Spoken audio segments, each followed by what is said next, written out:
hello there, Seraphim17 once again. This is my Evil Within Akumu difficulty, no upgrades, no keys, walkthrough. This is chapter 11, it's called Reunion, and it's a long one and it's a tough one. Coming off of chapter 6, this is the next hardest part of the game. As you can see, we're in modern times, we're moving through an insane vision of hell, which is the modern world we know, just crumbling before our eyes, and with no real reason as to why and no real salvation. It's a very shocking image, it's a very interesting piece of geometry, and I really liked this level before I did the sequences that it has you doing in it. So I think Chapter 11 is the worst level on the game, because it implements guns as a main focus. And I don't think guns should ever be in survival horror games for the enemies. I just don't. I don't think it suits it. Does that mean that you can't have guns in these games? No, I don't think it does. But it means you better damn well make sure you used it intelligently, or it's just going to frustrate your player base. And a great example of this is The Last of Us. There were sequences with infected, and they never got guns. They were monsters. They never used guns. Monsters don't use guns. They don't have tiny enough fingers to fit in the holsters. You know, in the trigger guard, sorry. Like, there's no reason for monsters to use guns because they're fucking monsters. And that's the point. You know, the scary part about the monster is the monster itself, not the MP5 it has in its fist. And its impeccable aim with said, you know, Austrian submachine gun or personal defense weapon. Like, guns are so out of place in these kind of scenarios that it just baffles me who thought it was a good idea and who said, yeah, let's go with it, because it just seems very strange.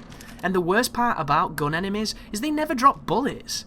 It's like, Jesus Christ, Sebastian, pick up his gun. The guy is using a submachine gun or some kind of, you know, commando assault rifle, and I'm running around scraping together, you know, bits of brass and wood and shit to craft weapons, when I could just be picking up that guy's assault rifle, because we've all watched him shoot us for 20 minutes and never run out of ammo, so it must be bloody good.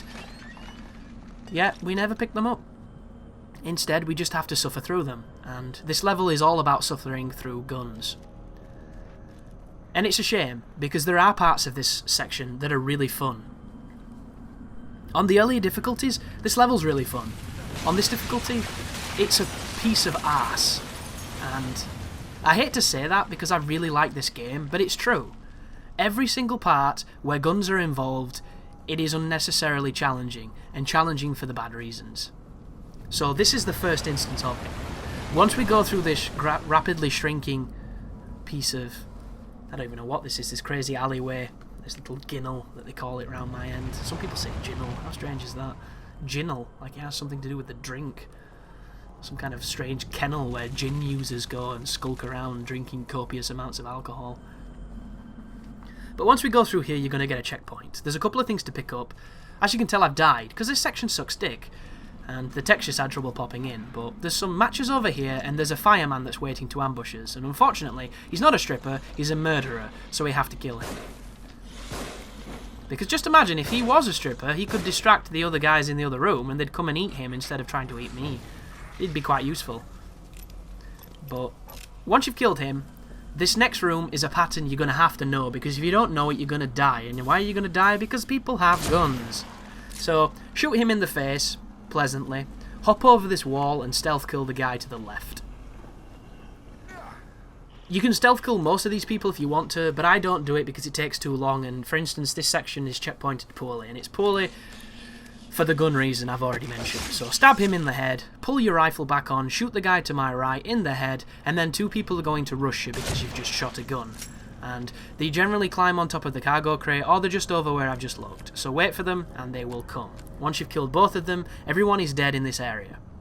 Who needs to be dead? So here's the police officer. Either that or he's a Dynamite YMCA fan. Take him out. It's funny too, because I have footage of me headshotting everybody perfect, but they're always on the failed runs. And on the runs that make the cut, they're always the ones where I waste a ton of ammo and I look like a complete invalid with a pistol. But I don't mind so much.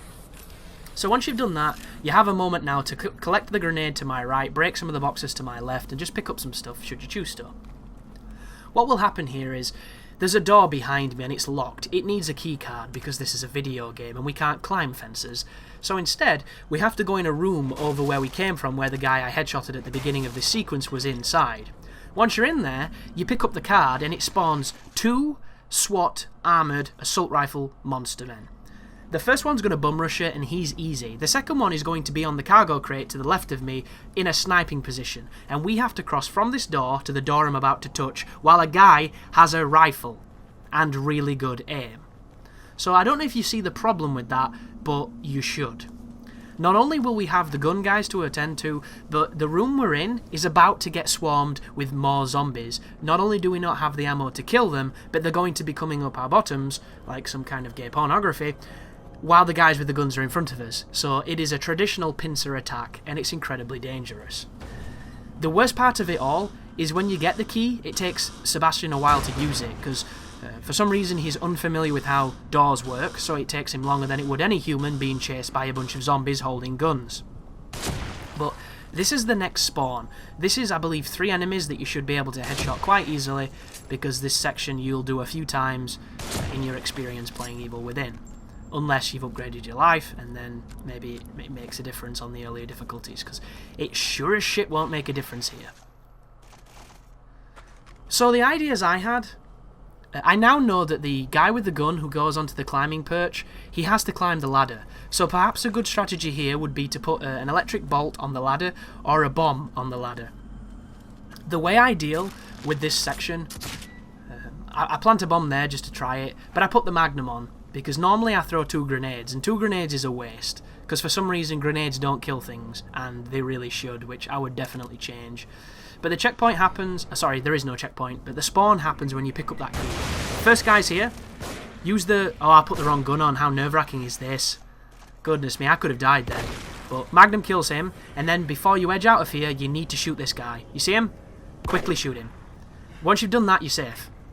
All you have to do now is get through the door and make sure you get onto the scaffolding with all the zombies chasing you. And they're very quick, so...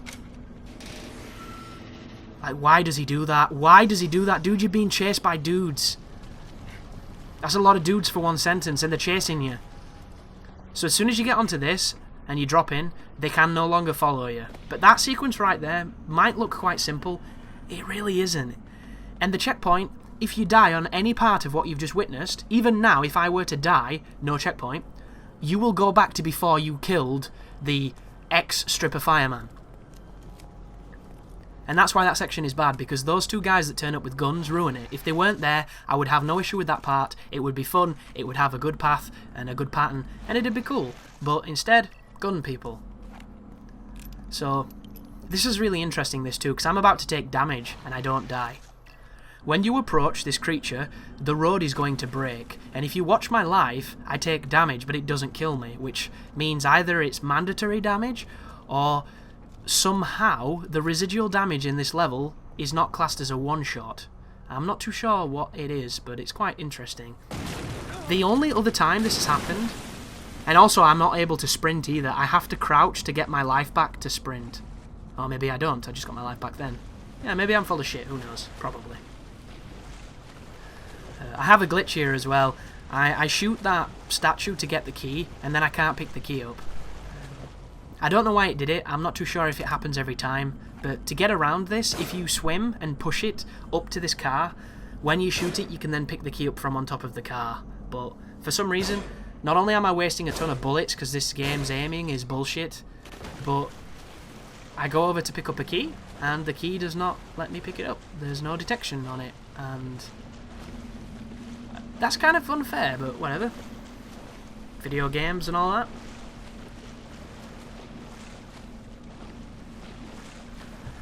But the second damage you can take is coming up off an enemy that I can't quite remember their name. I do apologise. They're the creatures in the water, and they probably have a good bobblehead and an interesting name, which is a shame that I don't have it, but I'm sure somebody will notify me in the comments, as they often do. Whenever you stand on a car that's not part of perhaps the intended design to get past a level, they can do this move where they attack the car, and if you're still stood on it when they attack it, you take a little bit of damage. But feasibly, you can't take a little bit of damage on this difficulty because any damage kills you. So it's this very strange situation of you take a slither of damage from nothing that should kill you, but doesn't. And I've never come across this before because on Survivor difficulty, I never let those creatures attack the cars I was stood on. And I think it stems from the fact that on Survivor difficulty, there's more bodies to use as bait. On Akumu, they take away a body, and it makes one of the sequences a little bit more challenging. So, things to note with this creature. It can randomly generate itself anywhere in the water, so don't judge where it is as a good representation of where it is. It's bullshit like that. Whenever you shoot a body into the water, for some reason it will not attack you. However, there can be more than one in the water. If there's another one, it will. And if it's at a decent distance from you, it does this rather cinematic camera reminiscent of Resident Evil 4, where it chases you. And it's not as fast as you would think it is. Watch this. See that? That hurt me, but it didn't kill me, and now I'm being chased. So, I have to wait for my life to come back for me to be able to sprint. Because that is technically damage. It just doesn't make any sense. And if I was going for a no damage run, which is what this effectively is, I would have had to restart then. But I wanted to keep it in so that you know that that can happen. So my strategy here is to run and Zelda jump between the things. And then just get out of the water. But considering there is a flesh-eating bastard in the water, he's not too eager to get out of it. He's kind of just happy to stroll out of the water, which... it baffles the mind. You know, I don't even think I'd go in the water. I would spend a year learning how to climb and then climb around it. Go back in the water anytime soon. And then he goes and says he doesn't want to go back in the water, which is funny because it looked like you were dead eager to stay in the bloody thing, which is just not smart, Sebastian. But this is a really, really good set piece. You have a choice now. You either have a choice of getting to the Ruvik Haunted and killing him quickly without incident, but fighting a few more Haunted, or burning all the Haunted that are going to step up when this fight kicks off, and maybe not being able to kill the Ruvik just as comfortably. The decision I came to is I burnt a few bodies on my way there, and then I triggered him and killed him quickly. I'm going to shoot him with a Magnum, because I love the Magnum, it's awesome, and it one-shots him. Everybody in this zone, right now, can be burned, and there will be something that's about to step up when we trigger the fight. The more you burn, the less you will fight. And there are tons of them, guys, so it's well worth investing knowing where they are. But whenever you come over to the doorway, over here, it's going to trigger him to spawn there. Because Ruvik turns up now, cock blocks us, and then fake Ruvik turns up to his left. We shoot him with the Magnum, and it should kill him. And then we can take on the fight. But I believe there's two. I think there's two of these guys on this sequence. Jesus Christ, Magnum didn't kill him. Make sure you burn him just in case. So, that's somebody who stood up. Put her down with whatever you've got. Burn her. Be careful of burn mechanic. Ah, yes, this is a second Ruvik. So, Magnum back on. Or maybe shotgun. You see? Look at that. Maybe it's because he was running.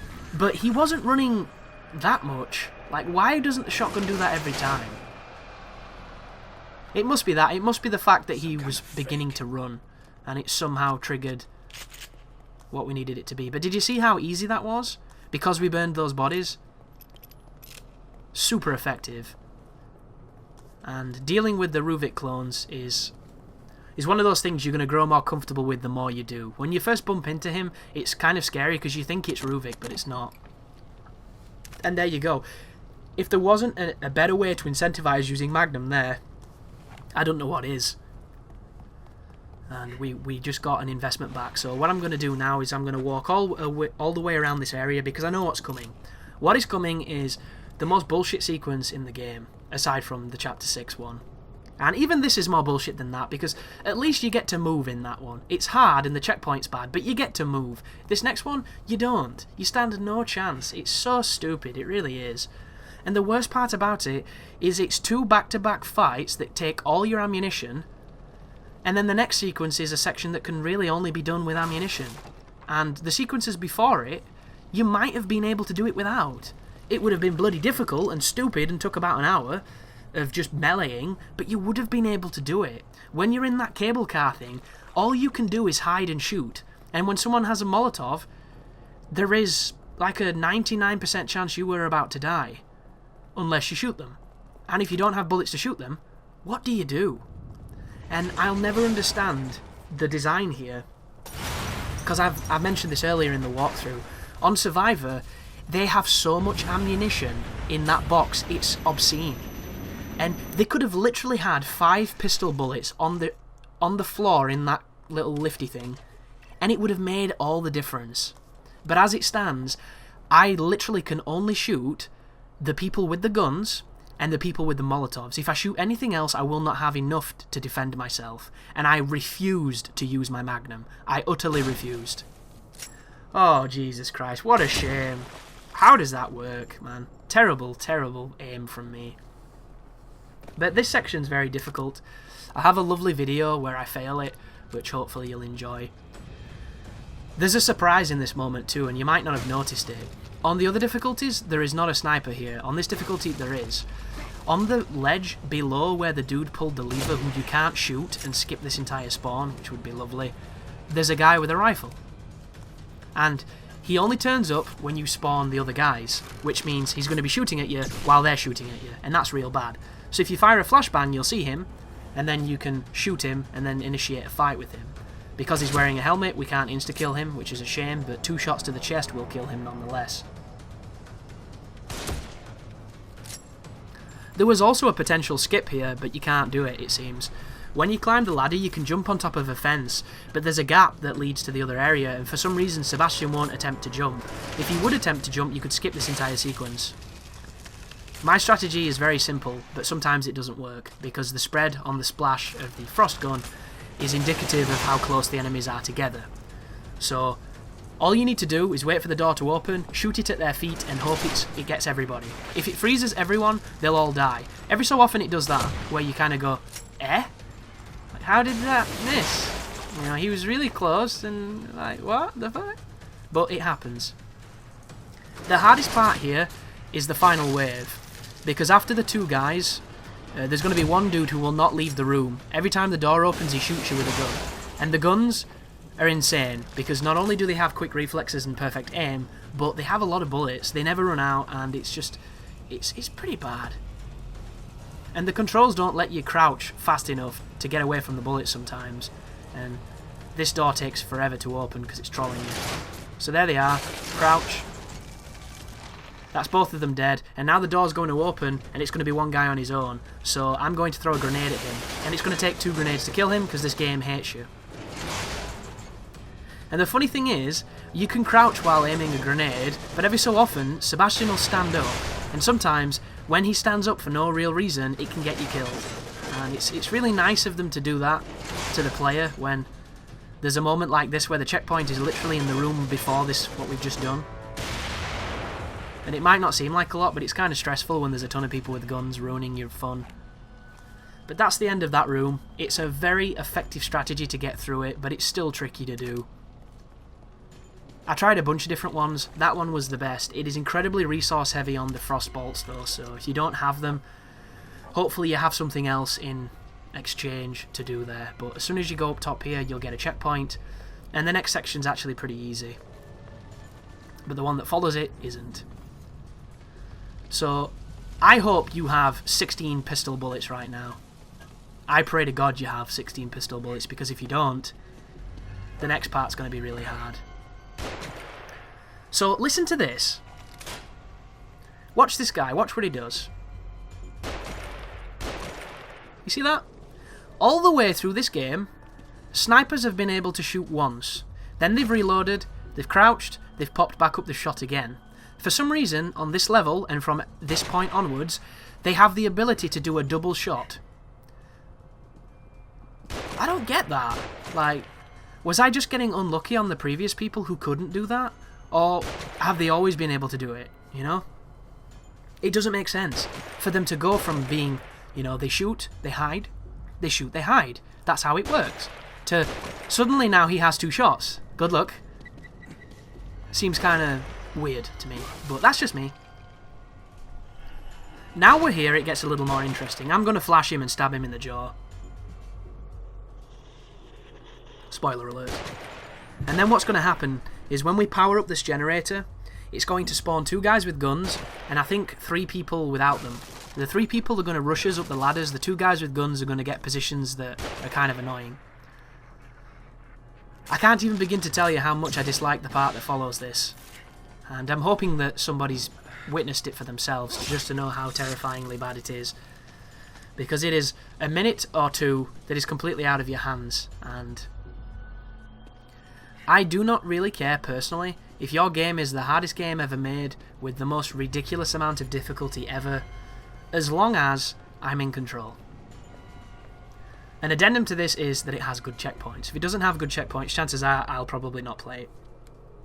Like, if a game is being praised as being the hardest thing on the planet and it's hard because its checkpoints are bad, to me, that's not difficulty. That, to me, is bad game design, and it's people who don't truly appreciate the challenge of good gameplay.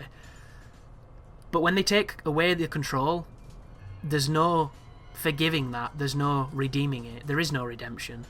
And I'll never understand why it happens, and the only reference I have for this particular sequence is in Resident Evil 4.